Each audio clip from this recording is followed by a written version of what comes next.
Hello and welcome back to Scale Up. You are hosted by Sydney-based luxury business experts Julie Kim and Sophie Seymaux.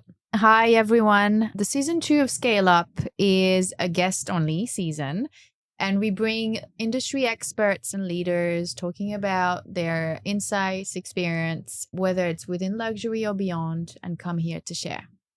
Today's guest is Shamini Rajarethnam, CEO of RATIONALE. Shamini, you've taken RATIONALE to a very different stage from being a medically aligned business sold exclusively through dermatologists to a huge business today with 14 plus flagship locations across the world, including Singapore and mostly Australia. Welcome. We're very excited to have you today. Well, thanks for having me. To start, can you share a bit about you and your professional journey? My background is in marketing and in brand as well. I was working in an Australian fashion designer back in the day called Bettina Liano, and really was interested in how you ran a business and what it took. And she was at the forefront of what she did when she started as well. From there, I ended up working my way up, and I started on the shop floor and then ended up at head office, which is a very similar trajectory to so many people in retail as well.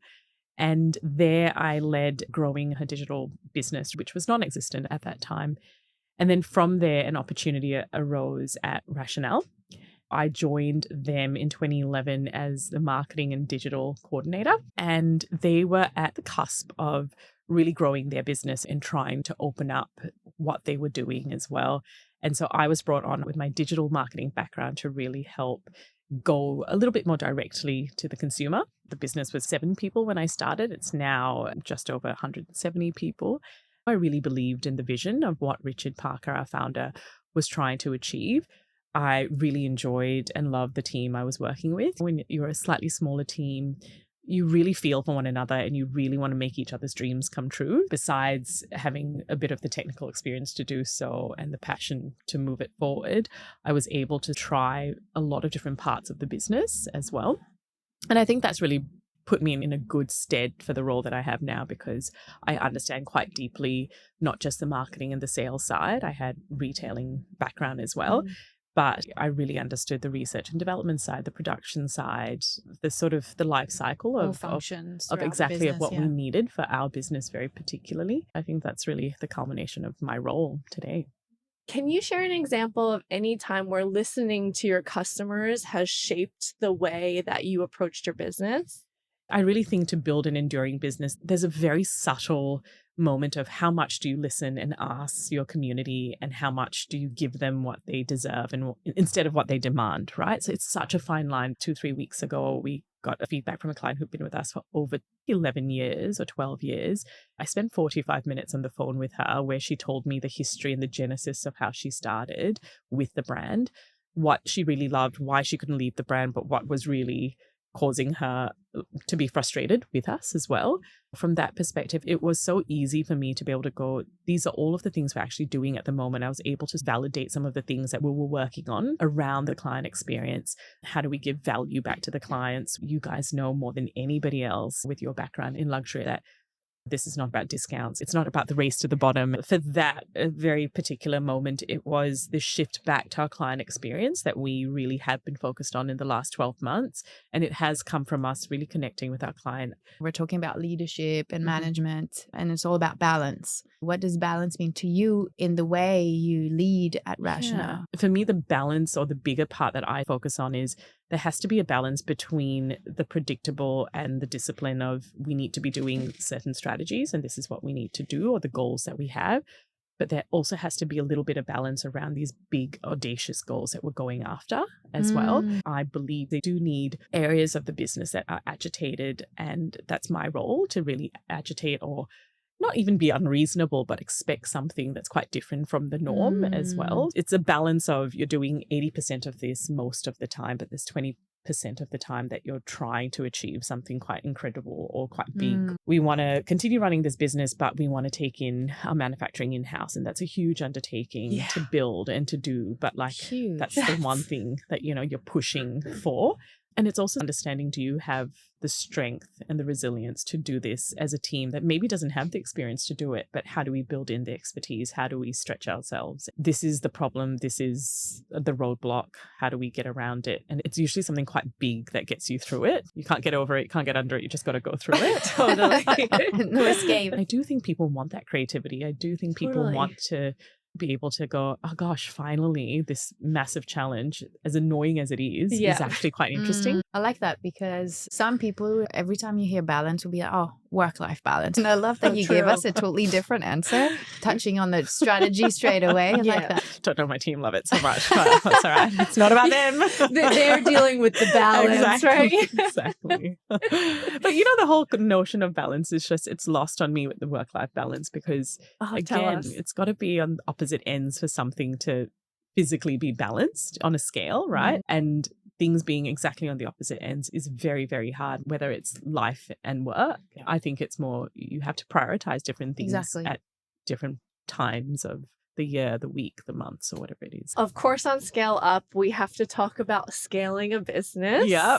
What is one piece of advice that you can share to someone about how to scale a business? I think it's focus, because usually when you're at the cusp of being able to scale a business, it means many things are going right in the business, right? Like your customers are loving you, they're very loyal to you, you've got great product, you've got great support, you've got great distribution wherever you are at the moment. And so I think the mistake sometimes is that our eyes get quite big and we go, we can do exactly what we're doing here somewhere else. So for me, the one piece of advice I would give to any business that is scaling is focus. Be really focused on one thing that you want to do really well, whether it is product, whether it is distribution, whether it is one country. I think many businesses make the mistake of, because this is a fairly homogenous and multicultural environment that's English speaking, we think we can translate that to any other English speaking environment.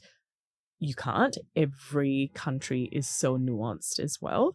And I do think research and pounding the pavement is so important. What you think you know and what is the actual fact of that country or how you're expecting to scale, whether it's internationally, for example, is very different. And if you're trying to scale from a product perspective, go out and actually do a little bit more research and focus on the one thing instead of doing 100 different categories. Success, I think, is sometimes defined from what you say no to and then doing the one thing really, really well, really getting your confidence, spending the right kind of money and investment into it.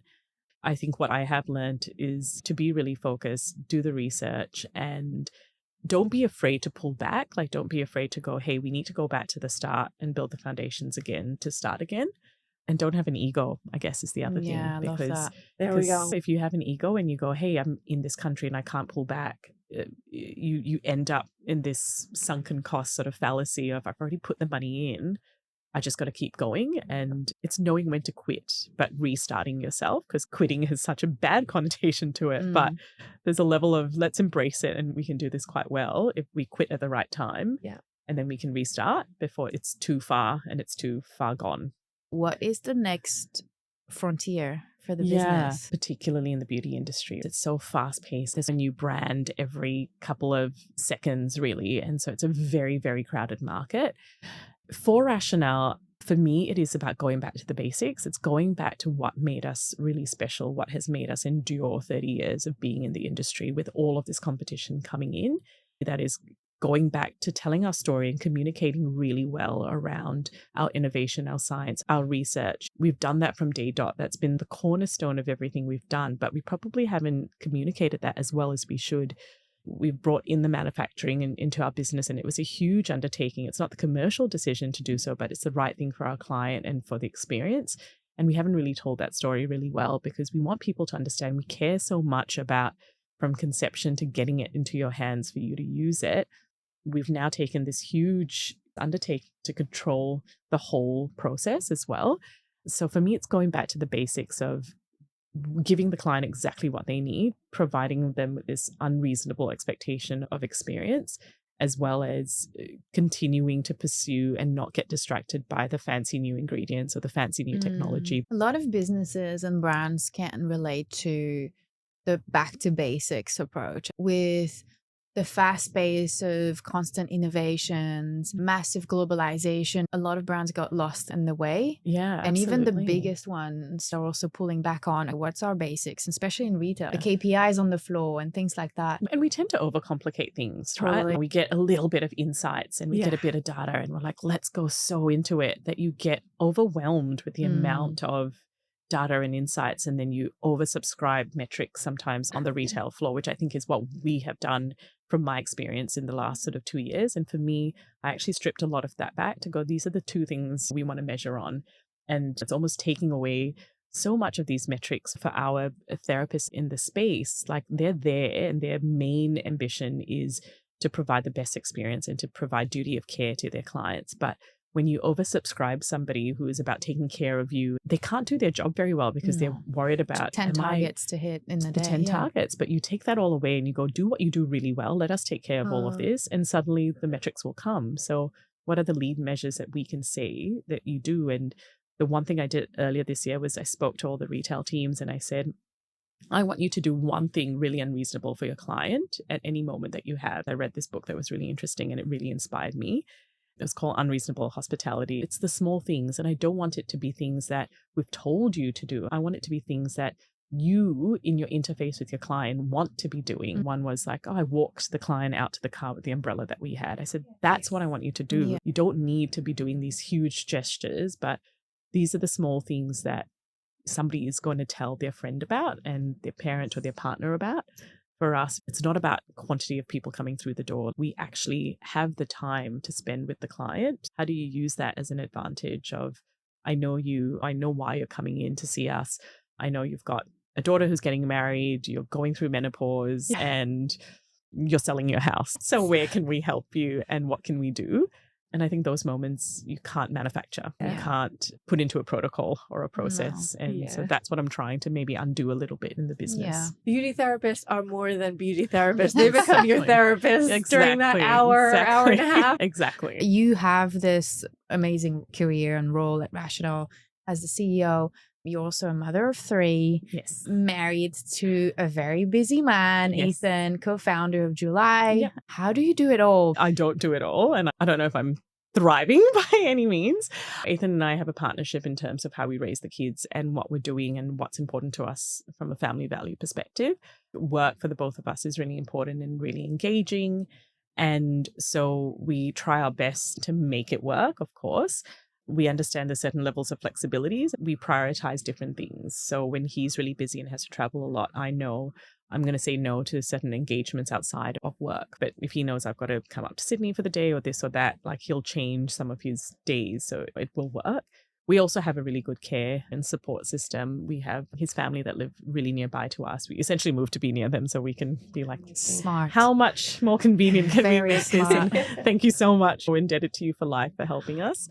And we just make sure that the kids are happy and we go by that. If they're happy and smiling all the time, then we know we're doing a fairly good job. Right. I feel personally really fulfilled in the job that I do. So I can come back and I do have the energy to do what I need to do with them as well. But I think, like with any person in this sort of day in life, be it kids or family or career or aging parents to pets, anything you can put on the table, everybody has a mental load that is tremendous. Everybody's just doing the best that they can. But I think it's not being hard on yourself and not having this negative chatter in your head of like, you know, but this person is doing it, or that guilt. I should be doing that, or they expect this. Before we close, is there any question that you would like to ask us? What made you guys go from the safety net of this quite amazing opportunity that you've had for a decade to doing this? What made you leap? The main thing personally was challenge. Challenge, what I mean by challenge is a different challenge. When you have a high responsibility role in a big organization, you are challenged every single day. Yeah. But when you've gone through those challenges day after day after day for 10 plus years, it kind of feels like repeat. And I personally felt like I could do so much more. Yeah. And I could give so much more still of energy somehow. Of course. So I thought, yeah, I'm ready after all these years to take on a brand new challenge, go out of the comfort zone. And I've always talked about entrepreneurship for years. And now is the time. I feel like, yeah, it just took one conversation really. Yeah. And then we Just just the right time, right time, place. right mindset, Yeah. everything just fell into place. Yeah. Yeah. Beautiful thing. Yeah. Similarly, it felt like a now or never moment. Mm-hmm. And I'm a dreamer. Yeah. I have big dreams. Throughout my life, I have managed to achieve the dreams that I've set out in place. Yeah. So then dreams start to grow and get bigger as you do that. And so now I'm like, now I have another dream. What can I bring to life? If I was able to achieve what I've dreamt of before, Mm-hmm. can I bring to life what I dream of today? When the moment's right, you got to strike. Momentum. Yeah. It's momentum and bravery, Yeah. right? It's the bravery to go, I'm going to, for a moment in time, just take away anything that is safe and take a leap of faith and trust myself, trust each other as well. I think it is very brave and I love what you guys have done. Thank Thank you so you. much. Well, we loved having you. Thank you so much No, for thank you coming, for having having me. your It was time. such a pleasure. It was very fun. Good. Thank you so much. And thank you everyone for listening. Till next time.